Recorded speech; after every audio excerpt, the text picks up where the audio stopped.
Hi everybody, welcome to Post Call Gaming Grand Rounds, our regular podcast on gaming news and discussion. I'm your host Dax. Tonight I'm joined by my great friend and co-host Ayro. Yo, what's up?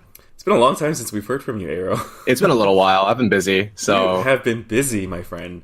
Well, yeah, life goes on, but it's a good thing that you still do what you do. You still put on the stream, so it's good. So, for everyone who has watched our streams before, and this is your first time catching us on Post Call Gaming, the Grand Rounds, this is our new podcast where, well, not entirely new, but our podcast where we just kind of discuss some of the gaming news that we think that we'd like to talk about and give you a bit of our perspective. It's just the two of us tonight, and we're just going to go through some of the most recent news that has come out over the past week. Credit goes out to Silicon Era, Polygon, The Verge, kind of all the typical news gaming sites that you use for our sources, and we're just going to dive right into our first story because Ayro was talking with me right before we started recording the podcast and had mentioned that he had seen we've been doing a lot of Warframe and Destiny, so I thought it'd be a fun time to mention that out of BlizzCon 2018, news that basically Destiny 2's base game was going to be free, available for download for everybody who has a Battle.net account to download on their PC until November 18th. This does not apply to the consoles, unfortunately. It's a PC exclusive offer. And pretty much at this point, you get the entire base game of Destiny 2 for free, no money, no cost, with the caveat being that this does not unlock you access to the DLC later on, which includes Warmind and the now recently released Forsaken. So, Ayro, we were talking a little bit. You have no history with Destiny as a franchise, is that right? No, I have no history at all. So, tell me what, like, as someone who has no attachment to this franchise, no previous history with this franchise, is this an interesting or even like an enticing offer for you? At least one, to download the base game, and then two, would you even consider purchasing the rest of the DLC content at that point? I would definitely be interested in playing the base game and checking it out. I don't know how much of a team-based game it is, because with a lot of these types of games, at least with my past experience, it's more fun with people playing with you, with a lot of friends, or you're always playing with the same party. So I'm not quite sure because I've never really read up on Destiny, so I don't know whether it's that type of a game. I do know that it is like an RPG where it's a first-person shooter, but I would have to play it and see how much I enjoy it before I decide if I would buy the DLCs. But definitely the first step is to get me to try playing it, because if I've never even played it, I would not even consider buying the DLCs. So would you say they've done that? Like with this offer, like talking even just real world, are you interested in picking up this download right now? Yeah, I would download it when I ever get my butt around to downloading 80 gigs of files, but yeah, I would. That was exactly the same discussion Walt and I had when we first were talking in the Clinic Team Discord about it's such a huge download that I don't... Well, that's how I know it's 80 gigs. It's like, I haven't popped it open yet. I haven't looked at it, but I just assumed that that's what the size is because that's what Walt said. Pretty much that's the case. And it was just interesting to kind of have that discussion and see... from so many perspectives, it was interesting to just notice that, it's a huge download. And I was kind of turned off by that until Waltz was pretty much saying he would, download it and play and that we could do group streams on it. And so that was the motivating factor. So would you say, like, if that was not a motivating factor, you would not be interested in picking up Destiny 2 via this download? Downloading, the size doesn't matter to me. Like, I played Path of Exile, and like the last update we got was like 10 gigs. So it's like, it's not a big deal for me in terms of the file size or how long I have to wait. Mm-hmm. I think it's more so just like if I have people playing with me, I'd be happy to play it. But if I don't, then I guess it's free stuff. Like, I'll still try it. But I'm also the person where, you got like that free 14-day or 1 month subscription to WoW, and I never used it. Mm-hmm, mm-hmm, mm-hmm. So going along those lines, I think it's also interesting to point out that this is a limited free time offer. So anybody who's following the Post Call Gaming Twitter account knows that we've clarified that this offer really only extends until November 18th, and that after that point, there's been no discussion about what's going to happen. But I think the prevailing assumption is obviously the game will stop being free for download. So with that understanding, and with the game having been on and off free on various services, PS Plus being one of them, Ayro, what do you think? Like, do you think that this game should just, the base game, at least for Destiny 2, should just remain free moving forward? Is there value for it still having some kind of price tag attached to it? What do you think? I think it's definitely good to keep it free. I think it all comes down to what upper management thinks and what they think it'll make them the most money, obviously. But but having it free will entice more people to come play it, I suppose. And you might make it more exclusive and a little more lucrative by saying, oh, we're going to only have it free at certain times. Like Overwatch has like free weekends, and like different other games have free weekends as well. And so it would be interesting, but I'm not sure, because Destiny 2, while it is a more niche market, it feels like there are a lot of other games that aren't in that particular field, but that are directly competing for player attention and player time. So they need to make themselves stand out in some way, shape, or form.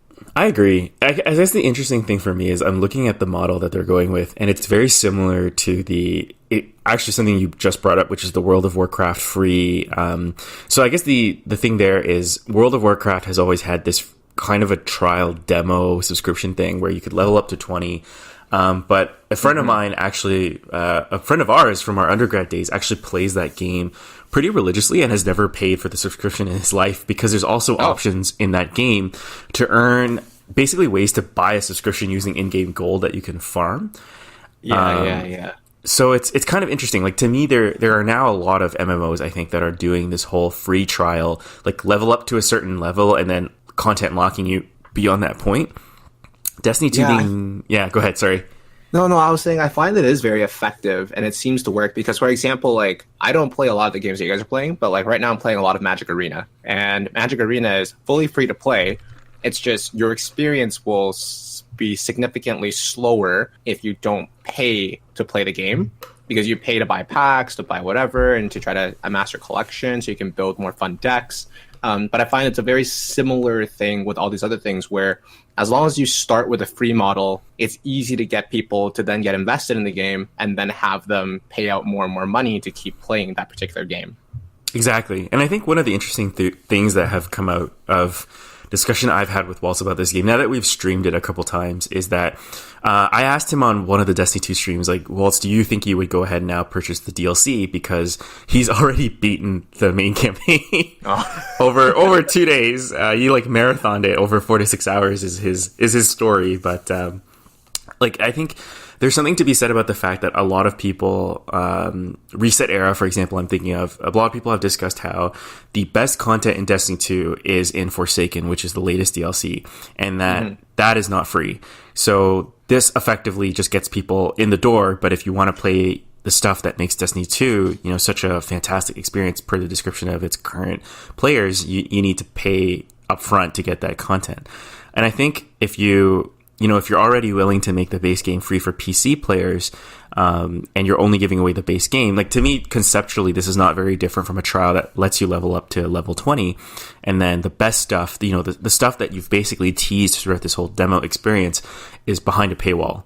Like, I think even like thinking back to our first couple of minutes just talking about this topic, you had mentioned, I need to get my feet wet in this game before I decide if I'm going to pay more. Yeah. And if the internet's kind of ongoing perception of Destiny 2 is, Forsaken is great, then I think for a lot of people, it's going to turn out to be the same where, I'm not going to dump $90 into this game unless the base game is impressive as well. And if you make the base game free, then you're kind of increasing the chance that someone's going to, step in and try out the waters and see if this is what they want. Absolutely. I think one of my big concern isn't more so grounded in Destiny 2, but it's more so grounded in the fact that we're concerned that this is going to be the model moving forward for like every big game company.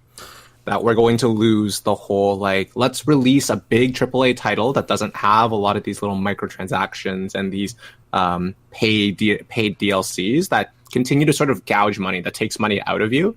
Because if you think of it in the long run, it actually takes up quite a bit more money than, the older games that we used to play that were just like you buy it once and then you play it for however many number of hours and then that's it. Mm-hmm.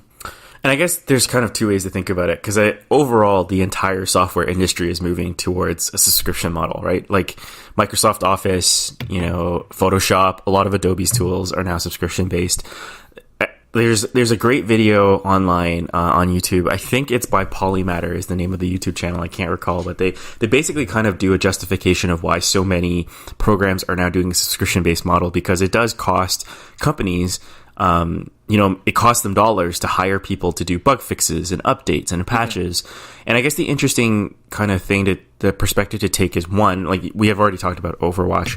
Overwatch, you pay once and then you always get updates for the rest of this game forever. Like there's no further cost incurred for getting new heroes, new maps, new modes. Like that's all included for game content. And then you have, the other spectrum of this, which is Warframe, which is another game we've been streaming a lot, which is completely free to play, where virtually all of its playable content is effectively free. And it does a lot of the microtransactions as cosmetics model, where, you're only paying so that you can look better or look different, but that doesn't impact your ability to access or beat the core content so long as you're willing to put in the time investment to do so. Yeah. I think Overwatch may not have been the best example because it's very, very similar, except that it just has that initial base entry fee. Because Overwatch, it's like loot boxes afterwards to get all the cosmetics, and that's where they make a lot of the revenue. But it's just like they have that initial entry fee, and that's it. So I guess the interesting thing, though, is, and forgive me, because I have not played a lot of Overwatch. If I remember correctly, you can get loot boxes just by playing the game without spending money. I'm not mistaken, I believe. Yeah, it's slow, but it's slow. It's the same way that it's the little bit of like, it's a little carrot they dangle in front of you. Exactly. They give you a little taste of it, and you're like, oh, I want more. I want this skin. I really like this hero. I really want this skin. Right. And then that's when it happens. And then you pay money because you want to get more loot packs, because it's like ripping open booster packs when we play, card games. Yeah, it feels good. So, I mean, you're right. In the sense, Overwatch kind of has like a perpetuating profit model. But I guess the thing to me is with Destiny 2, it's kind of like there's an upfront cost. There's going to be more further cost because you're going to be paying for DLC, which, you don't know how many are going to come out. Or I guess you kind of have a roadmap, but in a sense, like you're going to continuously be paying for more and more. I guess the interesting thing, at least with me, in thinking about Destiny is, this is Destiny 2. We already had Destiny 1, and a lot of the stuff from Destiny 1, although your character copied over, there was a lot of new stuff and new systems and new gameplay in Destiny 2 that wasn't, congruous or compatible with some Destiny 1 content.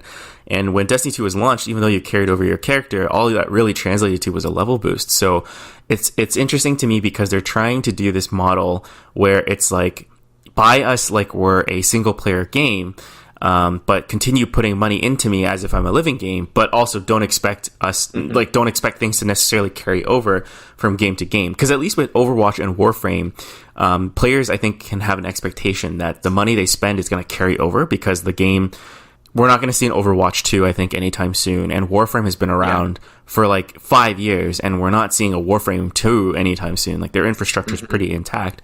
But with Destiny, because of, the fact that players have already been burned once with the sequel transition, I think it's hard for me to say like they should be allowed to perpetuate, there should still be an upfront base cost, because the model that they're trying to perpetuate is one of a living game, but we already know from the past that this is not necessarily the case with their future plans. I guess the only prohibitive part about that is the fact that you just have another time where you have to pay that one-time entry fee to get into it. Over and over and over again. Yeah, well, I mean, if they make it Destiny 3, 4, 5, and 6, I guess. Well, Destiny was supposed to last 10 years. Supposed to. I don't know. I guess now that I think more about it, it's not as huge of a deal, I guess, because with the subscription-based model, I guess the idea standing there is that you play this game, you really enjoy it, we guarantee that there will be content for this game moving forward. Instead of sometimes you get that empty feeling where you play a really great RPG and then it's over and you're like, I wish there was more.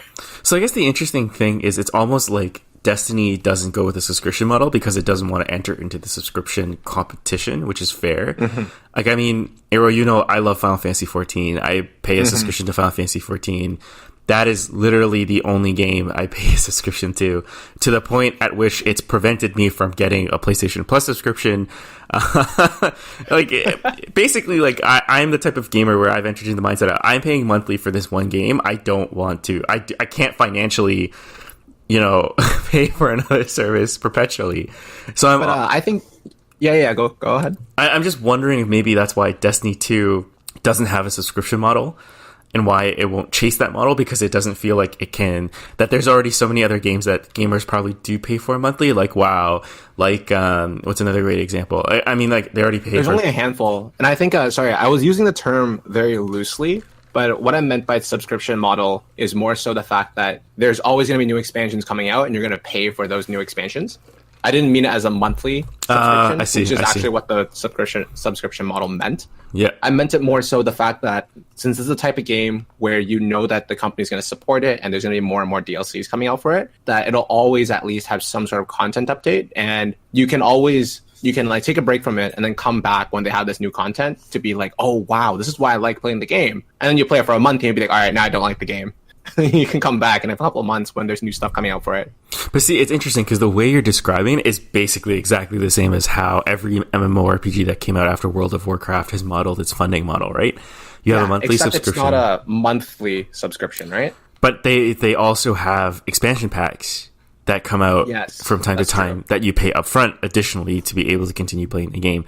Like, the only thing that's stopping Destiny 2 from becoming an MMORPG is that there is no monthly subscription cost. That's true. So it's interesting. I don't know. I mean, it's just something that I've always been thinking about. Is it's weird to me that the game has not progressed to that point yet, even though it seems to be in dire need to chase this model based on what it's doing. Yeah. I don't know. I haven't fully played it, so I don't know like the insides of it and how it works and whether it's a game that lends itself really well to that particular model. Well, hopefully, Walt and I will see you on a group stream at some point, and we can see if your opinion is swayed. I will say, having played it for a bit, it has not won me over from Warframe just yet, interestingly enough, which is not something I anticipated. That's interesting, because you only just recently started Warframe, too. Yeah, so. And I guess the interesting thing, because I just started both games at the same time, I'm more able to compare them from a B2B basis. Obviously, people are going to raise the comment or the criticism that you can't really have a good idea of how both games are until late game. It's just interesting. Yeah, it's just interesting to me because Warframe clearly emphasizes mobility, which I guess plays to my sensibilities in games a bit more, whereas Destiny 2 very much is your stock standard kind of first-person Halo-based shooter. So, like, no cover, kind of not limited, but like less mobility. The shooting feels great, but we'll have to see as we continue doing some streams of both. Fair. All right, moving on to our next news topic. I thought it'd be fun to talk about something else that's in the Blizzardverse, but not Destiny. Although, of course, Destiny technically is not in the Blizzardverse. It's just on Battle.net. Not going to talk about the whole console thing? Yeah. I thought about it, and it just seems like we're just probably going to end up discussing the same things that we've already talked a lot about for Destiny 2. Well, I mean, I was going to segue it. Like, sure, it's go relevant. ahead. Take us there. Take us there. We can talk. No, not that. To something else. But I think you should take us to the report first, because even though we're talking so much about Destiny 2 and the fact that it's free on the PC model, the console model has been still making some waves. So. Yeah, just as Ayro was pointing out, basically there's a recent kind of article that was out on GameSpot. We can put up some links in the podcast episode description, but basically there is a research company known as Superdata that has published to say that Destiny 2 has effectively made more money on consoles than Fortnite and Spider-Man in the month of September. This is pretty much a big surprise. Fortnite, obviously massive game that also is free to play, but drives itself on cosmetics-based microtransactions as well as its battle pass. But Spider-Man, which we talked about in one of our earlier podcast episodes as well, was just phenomenally well received, both by critics and by fans. Sold gangbusters from what we understand, although I don't think Sony has officially released any numbers yet. So clearly, game is doing phenomenal on consoles. We were kind of bandying around the idea prior to starting the podcast about how the game was free on PS Plus not too long ago, but it's very clear that at BlizzCon that this free kind of period of time to download the game was only on PC, not on consoles. So we just kind of wanted to touch base on, like, this game is obviously not struggling financially, but I realize this goes against my argument of maybe they should just make this a subscription-based game. But I think it's interesting to me because I did not think it had such strength in the console market. Oh, but you didn't tell me, because I don't follow Destiny 2 at all, that Forsaken was released in September. It was, but at the same time, you have to remember that Destiny 2, the base game, was released earlier. So in some degree, it's one of those things where it's like you see diminishing returns with every expansion pack release. I agree with that, but the fact that you're saying that everyone's saying Forsaken's so good, people who already have paid for Destiny 2 will be like, well, I might as well go try it. But then you have to also recall, like, I don't know, I'm trying to put into this perspective. Like, do you really think Destiny is bigger than Spider-Man? Like, I don't think so. I think so in the fact that it depends on how much Destiny 2 Forsaken costs, because a DLC for a game $60 you've already paid for, $60. But Spider-Man would have been like 80 or 90. But it's an entirely new game. It is an entirely new game, but not everyone's into, like, at the very least, you're the people that are buying Destiny 2 would have already have played Destiny, whereas like people who are playing Spider-Man are people who either really like Spider-Man or just look at all these people playing it and be like, well, I want to see if I want to get into that. But you have an existing fan base that are already playing Destiny 1, Destiny 2. Then you have the bunch of people that were playing the Destiny 2 free from the PS Plus account. And then they go into it. It sort of makes sense to me if you tell me that, like, I probably wouldn't have expected it to topple both the Fortnite sales and Spider-Man together in the month of December, but I'm not surprised that they made so much. I disagree. I'm actually genuinely surprised. Well, let me put it this way. I think, like, I'm still surprised at how much money and how many people watch players playing Hearthstone on the day of a new release. Like, on average, Twitch views for Hearthstone is like 20,000, and on release day it shoots past 100 to like 200,000 sometimes. It's like a ridiculous number. I'm like, I don't understand. Like, and it falls off within like 3 days. Like, it falls off very quickly within like 3 days. Right. But on the day of an expansion release, there's like tons of people flocking to go watch it and potentially buy this type of content. Right. So that's the novel. That's the novelty effect. But to me, what makes it surprising is because, so you're mentioning that there's already like an existing consumer base for Destiny 2. I would argue that that's actually a limiting factor, because you're not, the likelihood of someone purchasing, Forsaken and then having to purchase the base game, like, it's a limiting factor. Like, the people I understand that it is, but I guess what I'm saying is, if you told me that those numbers, like the sales numbers, were like that in October, like a month after the release of Forsaken, then I'd be surprised. I'd be like really surprised that it was that high. I'm still surprised. With a new release, I think people just like brand new shiny things. No, I'm still surprised. I still think that I think the context around this release is still significant, in the sense that you still have effectively a limited consumer base. When did Spider-Man come out too? That was early in September. Was that in early September? It was early in September. Huh. Oh yeah, it was early September. Yeah, it was early in September. And don't forget, like, this is the game that won multiple Best of E3 awards when it was first presented. It's coming off of the huge hype with, Avengers Infinity War. It's a well-loved franchise. It's done by a studio that has like a certain level of fame. Insomniac, they've done the Ratchet and Clank games. They've done primarily... So 3.3 million copies sold. For Spider-Man 2? Yeah. There you go. That's what Wikipedia says. There you go. I don't know if those are official numbers, though, or just projected from sales. I don't know if they're initial either. But let's see. Forsaken available to paid download content to owners of Destiny 2 to the existing editions. Priced at $40. That's American. That's American. Yeah. So for us, like 50. Yeah. And then rounds up to 60. I'm wondering if those sales are just for because there's other things in there to buy, right? Is it just the content? I think there is like a digital deluxe edition or whatever. Like, there's always those like buy this version and get tons of free stuff, but I don't think there was that many. Well, it's definitely interesting to see if the sales are going to keep up. Probably won't. Honestly, Destiny 2 at this point to me feels like it's going through the Sonic cycle. Well, that kind of stuff happens, I guess. But you know what will make the money? All those people with all those phones. Perfect segue into our next news story. So the next news story we're going to talk about, still kind of within the Blizzardverse, because it was announced at BlizzCon 2018. Blizzard has gone on to announce Diablo Immortal, a mobile port developed jointly by both Blizzard as well as a mobile phone game company known as NetEase, which is essentially going to be this mobile port of Diablo 3 with some modifications. If you read a lot of the interviews and see a lot of the trailers that are out for Diablo Immortal, you'll see that a lot of the mechanics are not yet solidified. A lot of the developers are saying that they're messing around with the mechanics still. But I think the reason why this is such an interesting thing to talk about is the overwhelming negative response that people have had to this announcement. Well, to be fair, I'm pretty happy that they announced this. I am too. I'm very happy because I really like playing Path of Exile, and they just took a bunch of players and hand them over to us on a silver platter.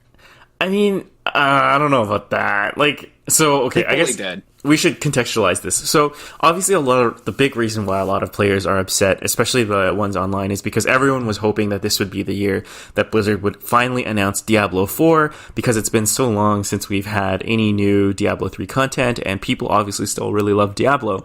So, to a lot of the, I guess, quote-unquote core gamer or fan base, a lot of people felt like this mobile announcement was a slap in the face. I don't know about you. I actually was genuinely happy to hear this announcement. I realize maybe it's because I'm not as attached to Diablo as a lot of other people are. I love Diablo 3. I played Diablo 1 and 2 and as a kid.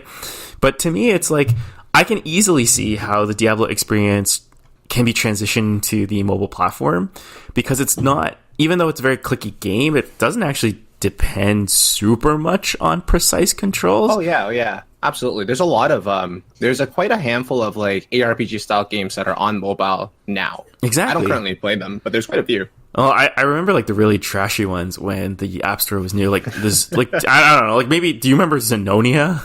No. Netmarble's anime action RPG game. Anyway, there's like tons of examples of these on the mobile phone. And to me, it was like, you know what? Diablo 3 was kind of built in a way that it could be done portably. It still runs absolutely. on. Yeah. So a lot of people are not happy about this news. No. I think the issue wasn't that they're not happy about Diablo Immortal. If you watch the release video, everyone, there was still like positive responses to Diablo Immortal, that they're working on new Diablo, but it was the big question. The big question was, are there any plans to bring this to PC? And when they said no, that's when the boos came out. Like, Blizzard was literally booed at their own convention. That's when the boos came out. It just surprised me. I don't know. I was happy to see that there's I'm always looking for a new mobile game to play, because it's harder and harder in the Canadian winter to bring the Switch out and play the Switch in the freezing cold and snow. Whereas with at least a mobile game, I don't mind if my phone, which is theoretically waterproof, is exposed to our cold. I'm very much concerned if my expensive Nintendo Switch is subjected to the torture of a Canadian winter. It's absolutely fair to think that way, but I still think there is a lot of people who just want to play these games on their computers. Like, I'm a big fan of playing action RPGs, but I'm still trying to find. I'm not trying to find, because I think Path of Exile really fits that niche for me. But I still like the darker, grittier types of action RPGs. Like, I've played Grim Dawn, I've played like some of the Van Helsing stuff. But those are like they're not more of the living type of games where you keep playing them over and over again. So I want to play this new Diablo, but at the same time, like, I don't want to play it on my phone or my tablet, because you guys own tablets too, don't you? Yeah, that's true. I don't know. We'll see. I think the response is overblown. I think this is a fun little side project that Blizzard had, and I think people are. It surprised me that people actually anticipate. I know there's been a lot of like rumors and stuff that people have said that hinted at the imminent release or discussion about, or teaser for Diablo 4. I know there's also another rumor that was being bandied around. I can't remember if it was on Reset Era or somewhere else, that talked about how apparently Diablo 4 was supposed to be shown and it was pulled last minute. But I don't know. To me, it's like, if you think about Blizzard as a company, if you think about Activision as a company, clearly, based on the amount of money they've made from Diablo 3, they are going to be working on a Diablo 4. But like, I don't think, like, to me, this outrage, or not outrage, this like discontent would make sense if somehow, some way, people could proffer an argument that said Diablo 4 was killed and turned into Diablo Immortal. But I think it's really obvious this is not the case. Like, this is obviously. I agree, but the players are looking for that Diablo 4 to play. They don't want to play Diablo 3 anymore. They want to play Diablo 4, and you give them this new, shiny Diablo, and it sounds like you have your development team working on this new shiny Diablo called Diablo Immortal. And when they ask you, do you have any plans to port this to PC, you say, no, we have no plans. And the worst part is, then they go, do you not all have phones? Yeah. It's like, why? That line was really bad. You're literally pouring gasoline on the fire. That was pouring gasoline on a non-situation. That was a bad line. I give you that.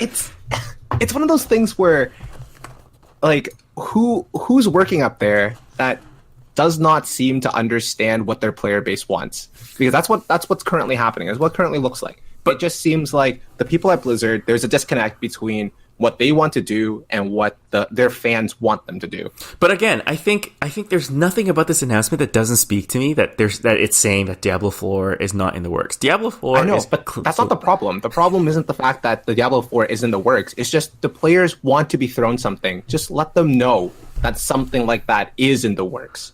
Instead, you tell them that you've been focusing your attention on Diablo Immortal, and there's no plan to support this to PC. So that means for a little while more, they're not going to get anything else for Diablo.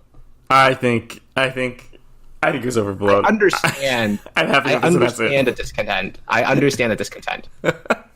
Moving on. We're already at the 30-minute mark. We're going to try to keep our podcast episodes around 30 minutes. So I'm going to move on. I'm going to skip one of the stories we wanted to talk about to the last one that I think is kind of interesting, which Aaron already told me that he doesn't know the context of this, so I will fill him in. Fallout 76, the latest Fallout title that's going to be announced by Bethesda, or has been announced by Bethesda, is releasing shortly, had a beta test or beta application that was out recently. People got to download the beta and play the game early to test it out. Interestingly, the beta, when downloaded, could potentially result in the deletion of said beta. Oh, interesting. And so people were not very happy about that. Did it also tell them to then download the beta onto their phone? So they could try to put it there? Because they own phones. Yeah, of course.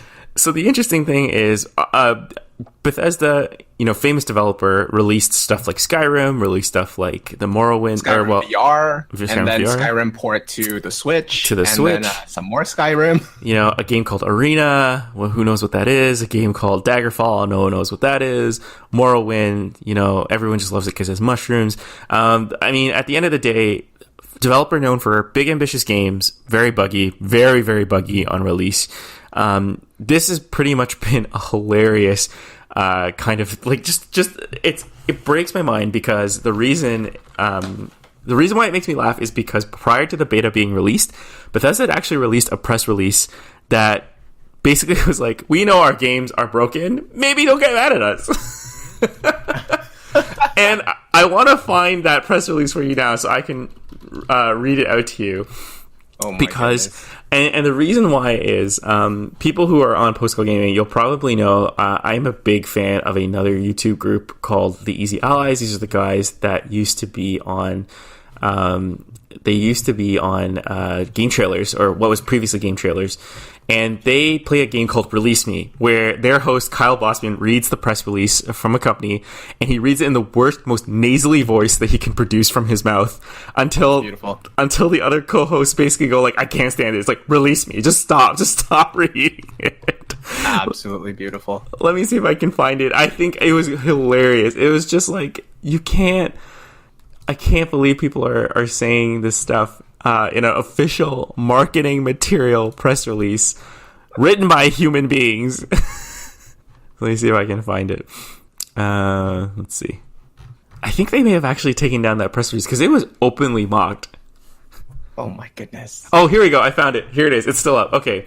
So, in my impression of the Kyle Bosman voice, starting today, the Fallout 76 beta, break it early, test application will be available on all platforms. I'm going to skip ahead to the line. This is an exciting new journey for Fallout and for us. During the beta, you will likely see a glorious array of issues, many we know about and many we don't. We need your help getting the game ready for launch and beyond, and you are encouraged to provide your feedback on our official support forums. We think you will love playing the game as much as we do, and your continued feedback is critical to craft a long-term experience over the years to come. So it's fair, that's what a beta's for. But it's hilarious. It's just, I don't think this is precisely the one that they released, which was like completely just like, it's kind of broken. That's okay.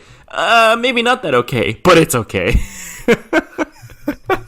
So I think just the fact that the beta then caused people to, download the beta and then lose the beta was just icing on top of this cake. Oh, that's funny. Okay, That is so funny. It is now 35 minutes. Before we step off from here, Yeah.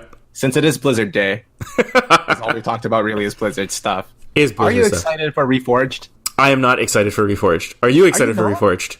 I'm a little. Like, I do want to play it again. I want to play WarCraft 3 again, so I am somewhat excited for Reforged. I guess the funny thing is, I saw the trailer where they showed the HD conversions. Mm-hmm. And I remember when they zoom in and they show you how each of the character models were renewed or like remodeled, retextured, look great, more detail. I was like, wow, that's impressive. First of all, I was like, whoa, like the original ones were way uglier than I remember. Oh yeah, it's bad. It's bad. And then you're just like, but in my youth, they looked like what they now look like in the Reforged version. It's true. But then the funny thing is when the camera zooms out, you're like, wait, this looks the same. See, I was really hoping that they would basically remake the WarCraft 3 and maybe use the StarCraft system where they sort of, not like use the system, but how they made StarCraft and StarCraft 2, and they sort of update a lot of the stuff and they made it look prettier. And, it's essentially a similar game in the sense that it falls in the same vein, but it is significantly different and a lot of different gameplay aspects, and sort of just make this new game. Maybe they'll say that for WarCraft 4. Who knows? Who knows? I was definitely yeah, go ahead. Yeah, my brother was joking that with the WarCraft 3, it's also Dota 3 confirmed. Oh yeah, pretty much. More or Dota less. 3 confirmed. And then we're going to get LoL too. Absolutely. All right, that concludes our BlizzCon 2018 hot takes from the Post Call Gaming stream team. I hope you guys enjoyed. This is our first formal episode that we're calling it, our official Grand Rounds podcast. Look forward to more of these in the future.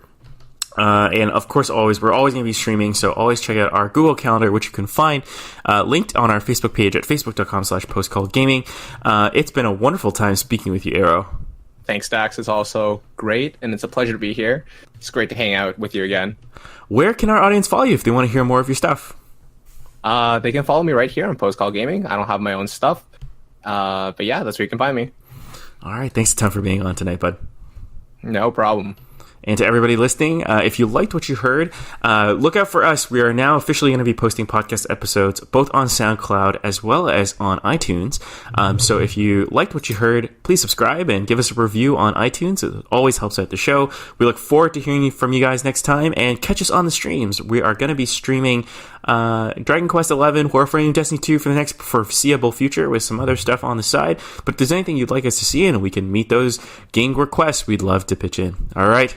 Nice to hear from you as well, always, Ayro. And good night to our audience, and we'll see you guys next time.